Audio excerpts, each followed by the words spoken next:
let me just start this. I think we're all here.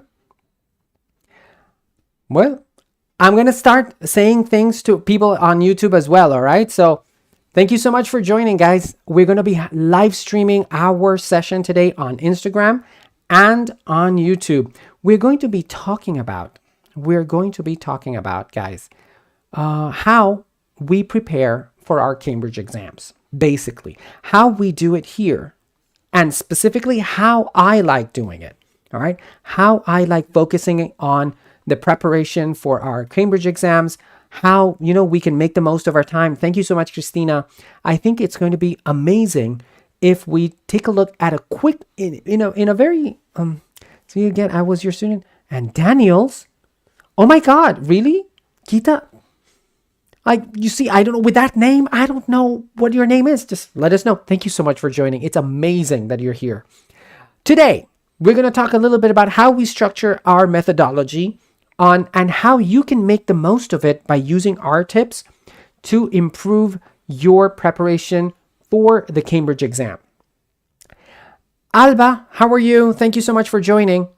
Yes, we're going to try and do that. We're going to try and have a little bit of a structured approach on what you need to do en lo que hay que hacer para preparar ese examen o ese certificado.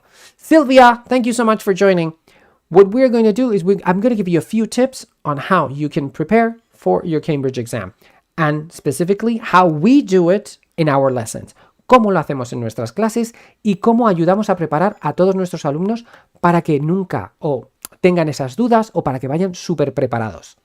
So, let's go ahead. I think we have a lot of people joining us today from everywhere, so it's going to be great. And let's start. Let's go ahead. I hope my sound is on. You guys can listen to me okay? I hope it's good. I hope it's all good. In any case, today, let's talk a little bit about how we like to prepare for the exam.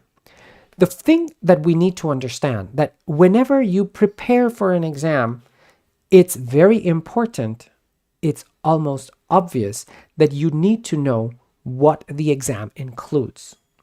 The type of exercises, the skills that you need to have, how you need to approach the exam. That's probably one of the things that most of our students forget.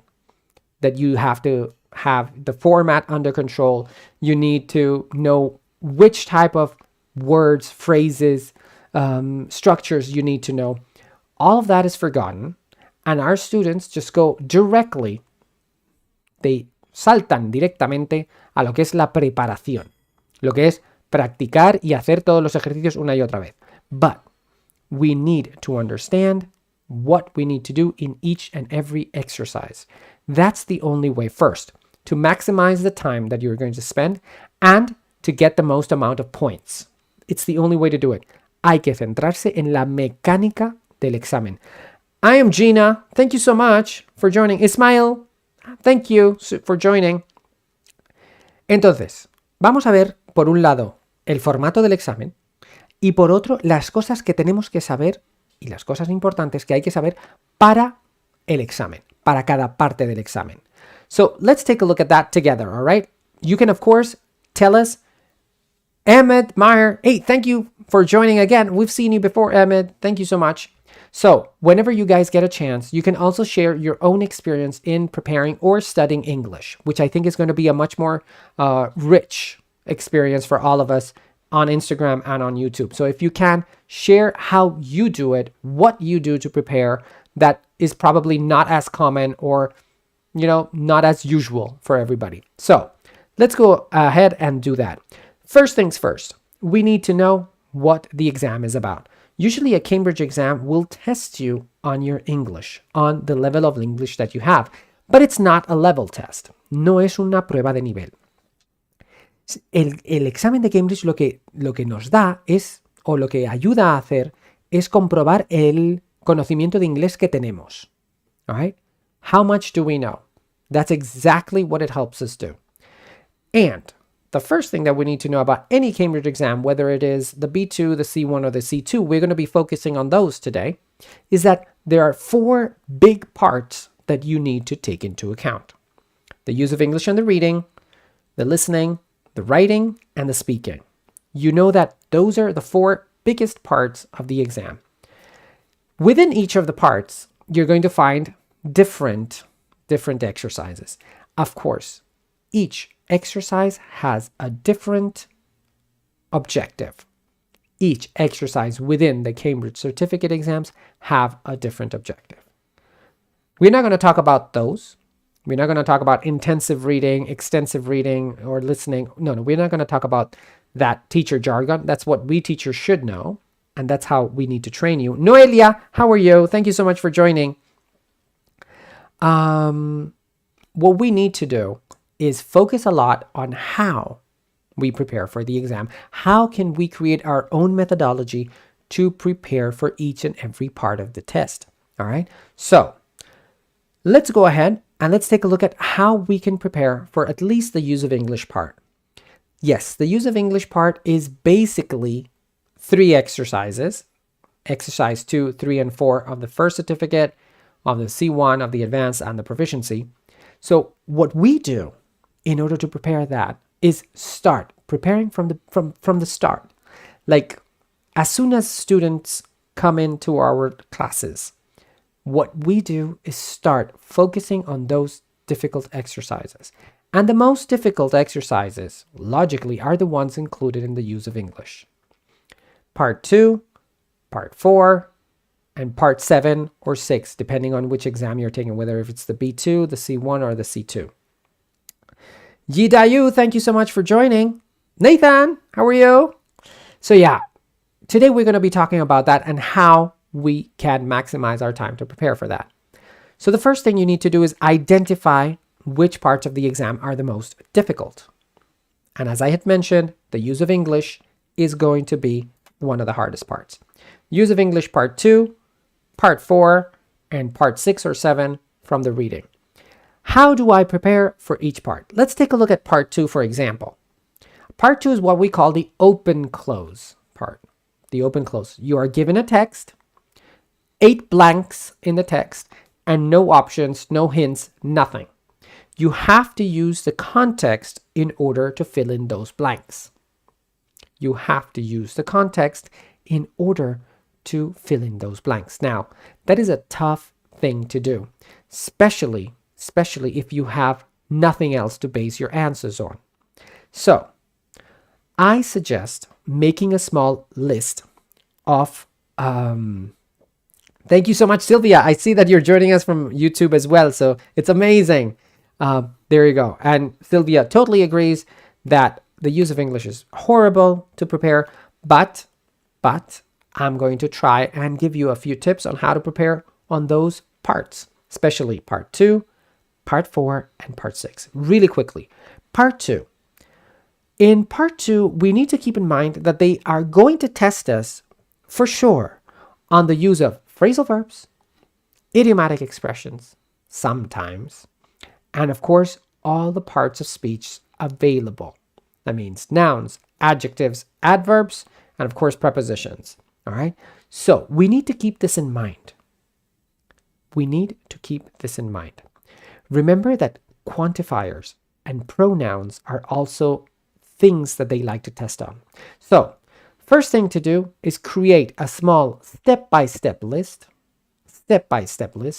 of the things that you need to go through when you don't know an answer in this part. If you don't know an answer, is it an article? Is it a quantifier? Is it a pronoun? Is it a relative pronoun? Try to do it step by step. Once you do that, you might by chance just find the correct answer, because sometimes you just won't see the answer coming. So in order to prepare for Part 2, you need to put yourself into that position where you go step by step, analyzing what you need for each blank, whether it's a quantifier, whether it's an article, relative pronoun. Is it a pronoun?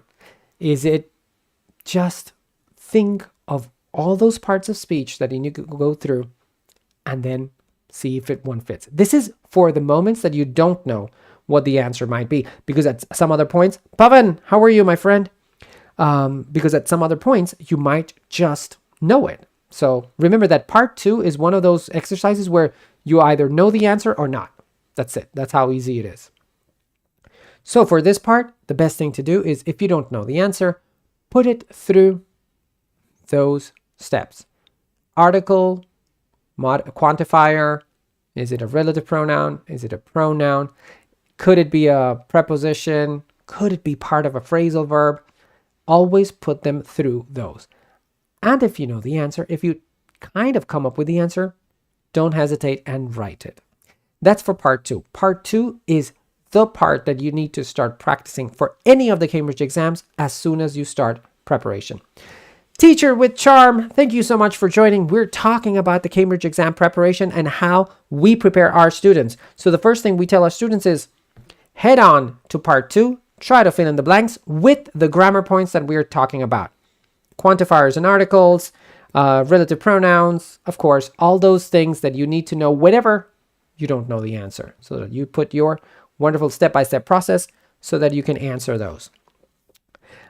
Sylvia, since you're joining us as well on YouTube, you can also tell us, because Sylvia is a teacher, is a wonderful teacher.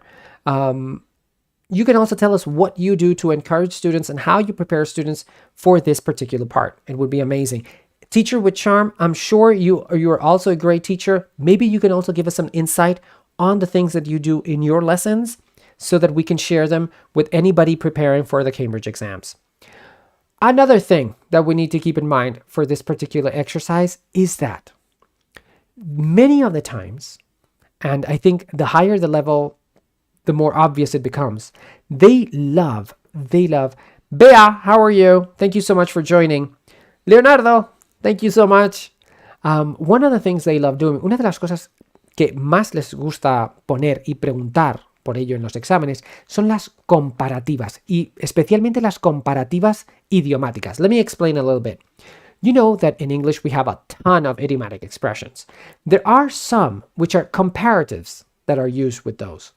Remember that, for example, as blind as a bat, ¿no? Tan ciego como un topo, I think we would say. En inglés decimos murciélago. Tan ciego como un murciélago. As good as new.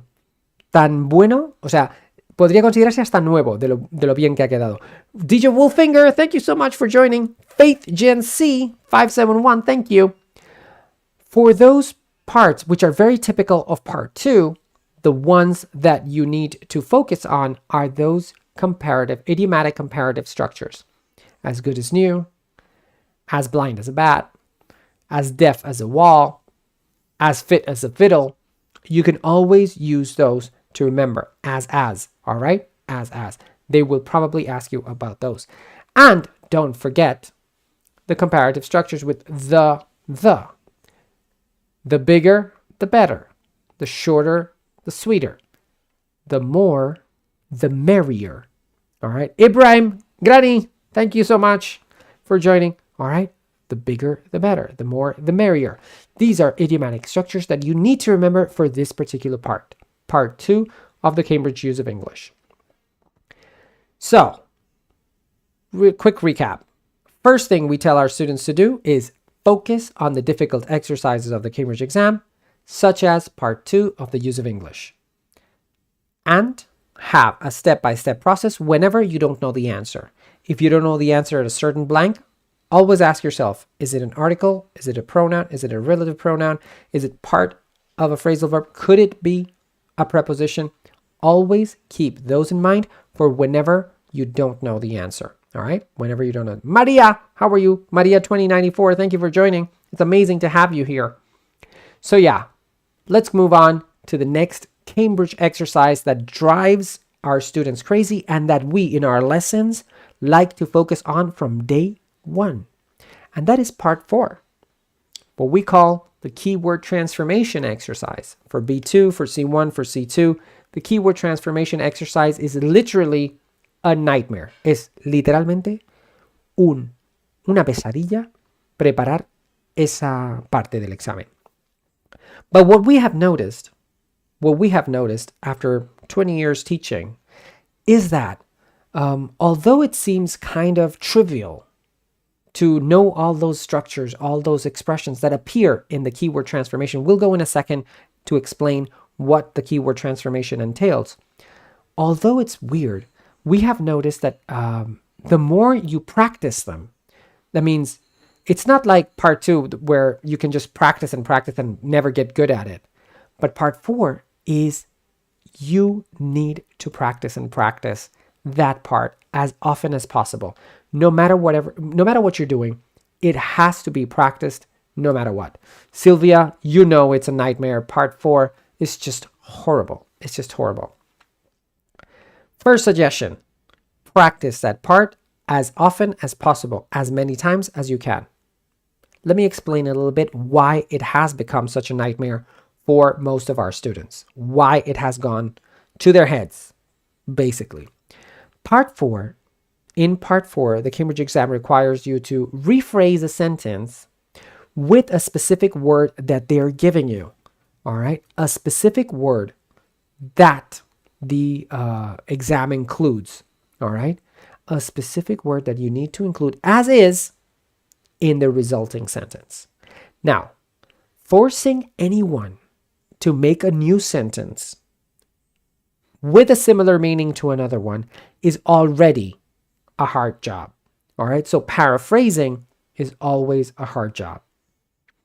Don't worry about it.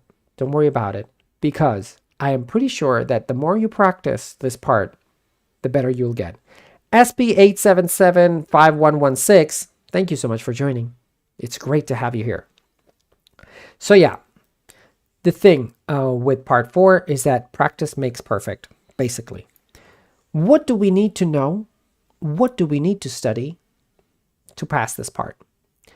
First thing that you need to know, phrasal verbs. I'm going to explain right now why phrasal verbs are important. You're going to tell me, but phrasal verbs appear everywhere. Yes, they do. But for this particular part, it's a specific type of phrasal verb combination or use that we have to make. Now, whenever you have to study for this particular part, it's phrasal verbs, idioms, of course, advanced structures like the inversions, like passive sentences, and conditionals. Try to keep these 4 in mind. Idiomatic expressions, phrasal verbs, of course. We're going to go into that in a second. Advanced structures and conditional structures as well. All right? Conditional structures as well. So let me go ahead and explain what I meant by phrasal verbs in this particular part. If you remember, this part is basically a rephrasing exercise. They are asking you to rephrase the sentence with that particular word they're giving you. What we encourage our students to do, what we tell our students to do from the first day is to go ahead and take a look at those expressions that we are talking about, all the phrasal verbs that we are talking about, all the structures that you need to know from the first day on. So if you need to know about inversions, which is one of those structures that is going to be there in the Nozdar, how are you? Nozdar Barzani, thank you so much for joining. As we know the structures that are going to be there, try to study them from day 1. Inversions, conditionals, passives, do that for this particular part. And of course, idioms and phrasal verbs. Now, when it comes to phrasal verbs in this particular part, you need to understand that they might ask you to transform phrasal verbs from simple phrasal verbs to one-word equivalents. The typical example I like giving my students is, imagine that in the original sentence, you might see, I have to put up with my neighbors. That's the phrasal verb, to put up with. In that particular exercise, the resulting sentence has to be, I have to tolerate, or I have to get along, I have to tolerate my neighbors. Put up with, tolerate is that one-word equivalent. Another thing you need to remember is that in this particular part, each exercise is worth 2 points. That is a lot of points concentrated in just 6 exercises. So be careful with that. Be careful with that. However, keeping this in mind, it is also possible to get 1 point. All right? 1 point is possible to be achieved in this part.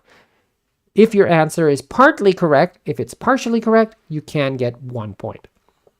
So take a look at that. Why not just risk it? Remember that usually in this part, the way they divide these 2 points, is 1 point is given to the grammar part, and another point is given to, let's say, the idiom or the advanced structure that you have had to use. All right. So keep that in mind. So as long as you get the grammar correct, you might just get 1 point for that particular correct answer, which is better than nothing. So focus on your tenses, focus on the grammar, focus on using ing forms after prepositions so that you don't miss those points. All right. Part 4, very difficult part, rephrasing. Start practicing. Whether you are on a platform, the way we do it in our classes is we tell our students to start practicing directly on day 2 on our platform. Start practicing. Make a ton of those. I think there are like 80 exercises on our platform where you can practice this part 4. We also give you extra material so that you can practice. We give you the grammar that goes with it, the lists of idioms and phrasal verbs that go with this for this particular exercise. And then we practice that a lot in our lessons. Oh, thank you so much, Christina. Thank you so much. We practice that in our lessons. Basically, we tell you what the structure is, what the exercise requires, and of course, all the content that you need to know to complete each exercise for every level. That's basically our methodology. All right. So if you're listening and you want to prepare for a Cambridge exam, it would be amazing if you just contacted us. All right. First of all, always get your doubts out of the way. Contact us so that we can actually guide you in your process, because you might need a course from us or you might even not. You never know. So the first thing that you need to do if you're thinking of preparing a course with us is contact us. Oh, Sylvia's telling us that the platform is amazing.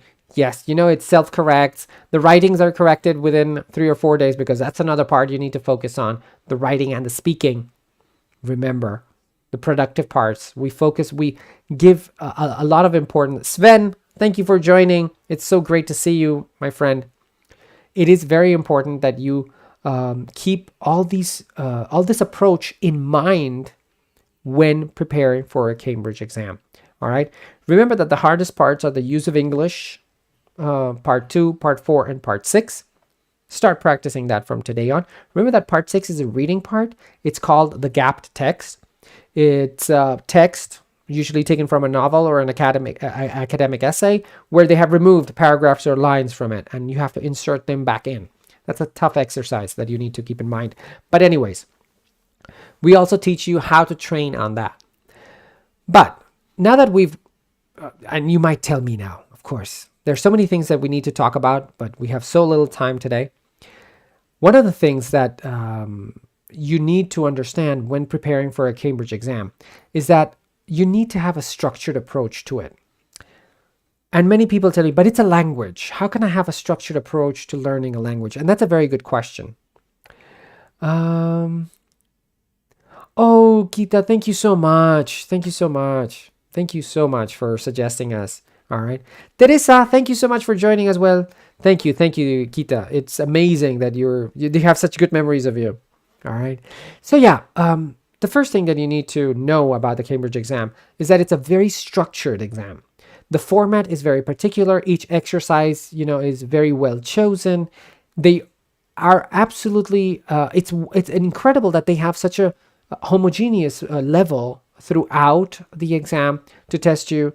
Hey, Geeta, thank you so much. You really, it makes our heart full, I would say.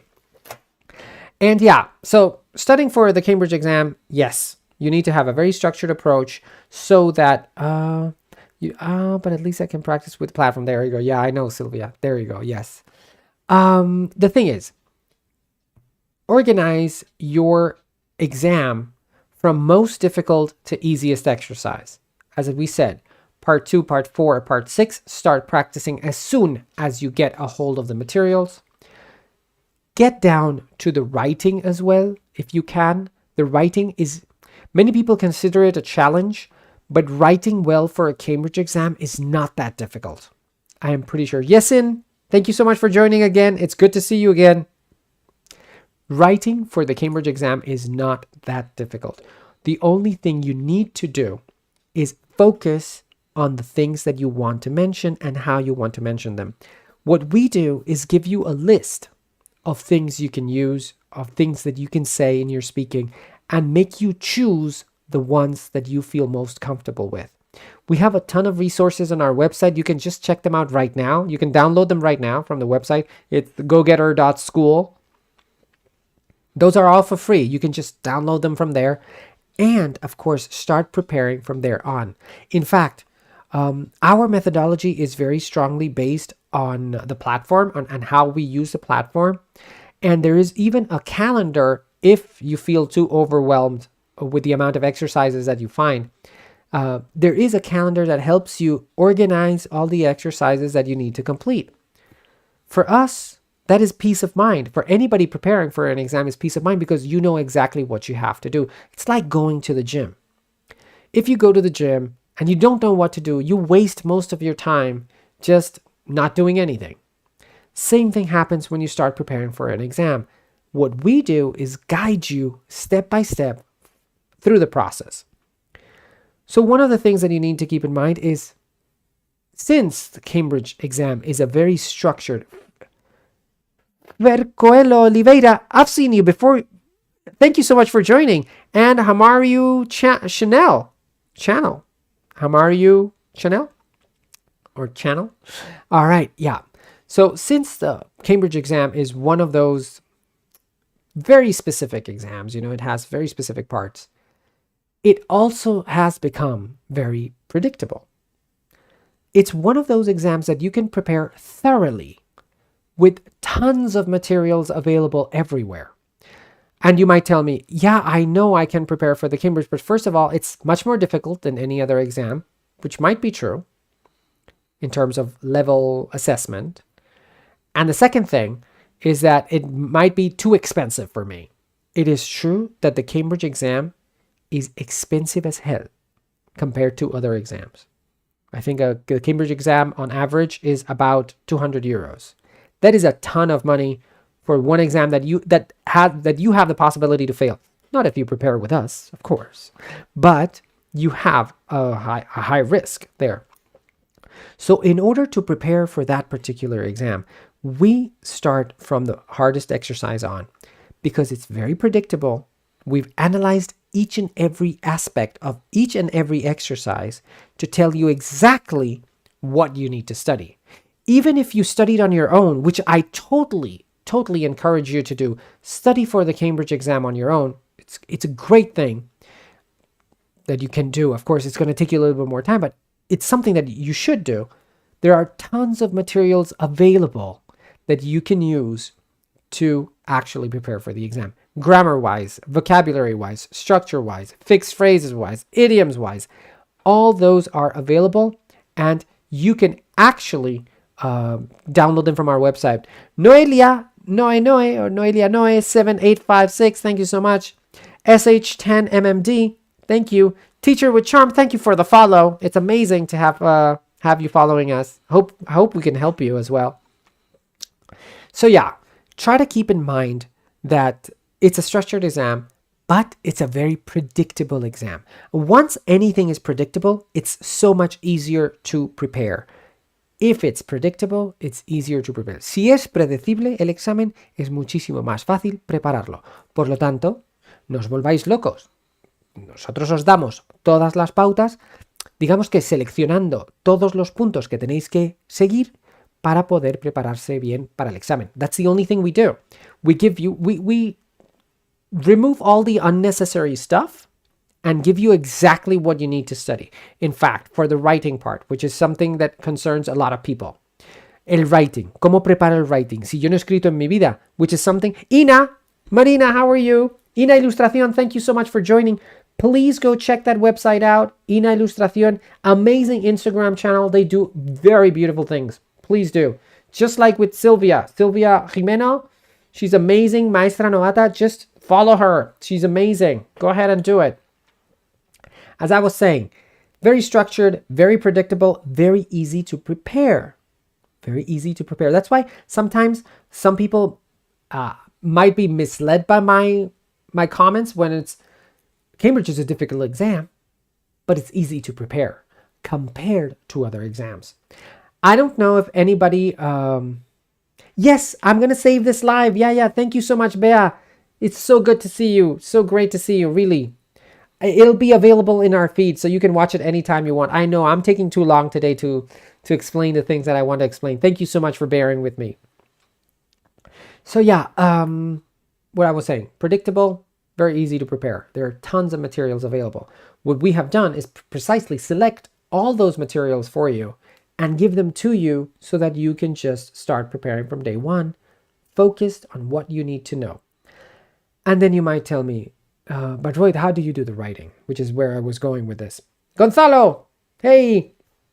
When you have to prepare the writing, cuando hay que preparar la parte escrita, que además, en España, lamentablemente, no nos enseñan a escribir, es muy irónico, it is very ironic that in Spain, the land of Cervantes, we aren't taught to write well, which is crazy. So, what we have to do is learn to write from the beginning. And I'm sure people who are joining us from Spain might tell us the same thing.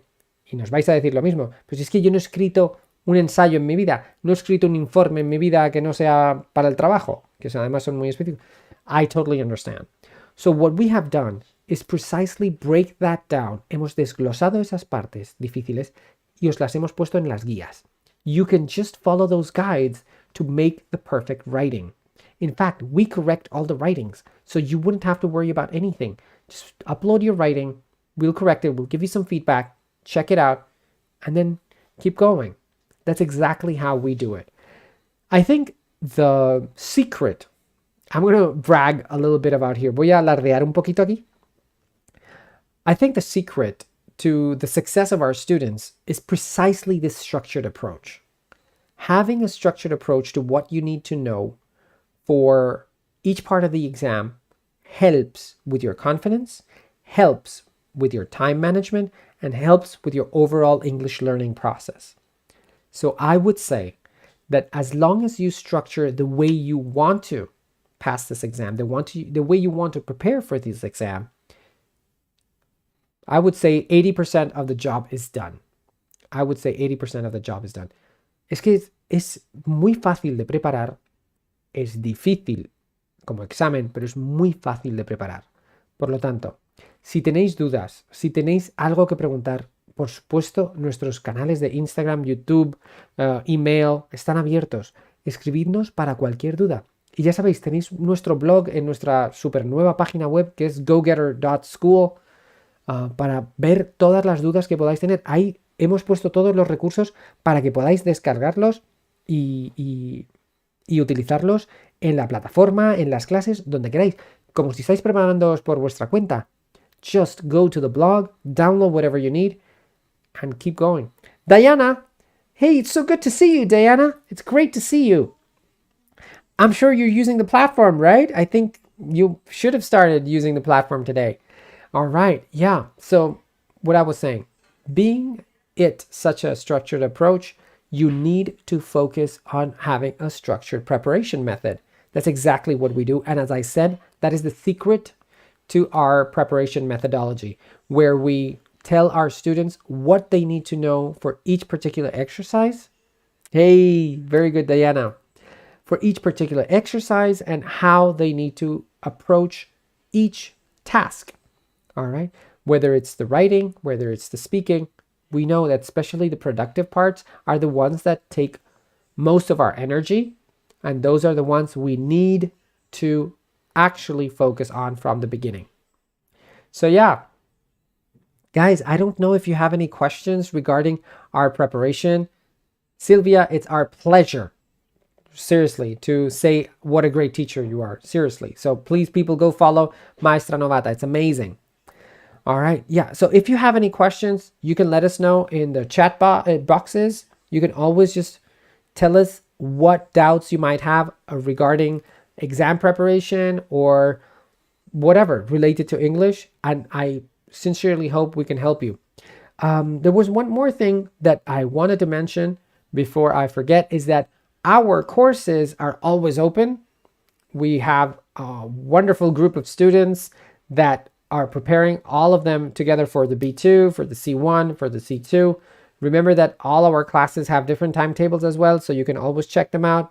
Siempre podéis apuntaros a cualquiera de las clases para probarlas. Podéis probar la plataforma para que veáis cómo hemos organizado todo.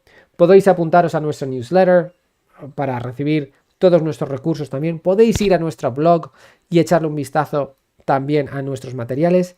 Lo importante es tener ese enfoque de preparación súper estructurado para un examen que también lo es, que es súper estructurado. And that's the only thing we need to focus on. Very, very structured, very, very particular, and for us, very easy to prepare. Jose, how are you, my friend? It's so good to see you once again here. So yeah, anything you need, if you have any doubts, any questions about Cambridge exam preparation, you can write us right now. We are answering some questions here. So just let us know how we can help you. When it comes to preparing the speaking, many people tell us, but how do you prepare that? Because I can't speak very well. I don't have very good fluency. Oh, my pronunciation, this and that. Don't worry about that. For the exam, you know that there are certain tasks that you need to complete with another candidate sometimes, some exercises, and some exercises that you have to do on your own. In the sense that you have to make a speech, you have to make a monologue. So it's something that you have to do on your own. There's no interaction. In order to prepare for those exercises, we always suggest using our phrase list. We have a specific speaking phrase list from which you can actually choose what phrases you want to say for each particular part. If it's part 2, where you have to describe pictures, we give you the phrases that you need to say for your level. B2, was you need to say this. In this particular picture, it's easy to see, or it's easy to assume that the boy is buying something from a flea market. You can always think of phrases that we have here, all right, that we have already chosen for you and that you can use at any moment. That's why if we have a structured approach to preparing for the exam, it's much easier to prepare for it. And that's what we have done. We have, I would say, broken down each and every phrase that you're going to need per level for the writing, for the speaking, the grammar points that you need to know for the use of English, how to become more effective when it comes to the listening, how to become more effective when it comes to reading. All these strategies are either in our classes, which is what we love doing the most, in our blog, where you can download everything for free, and of course on our platform, where everything is available in order to practice. All right.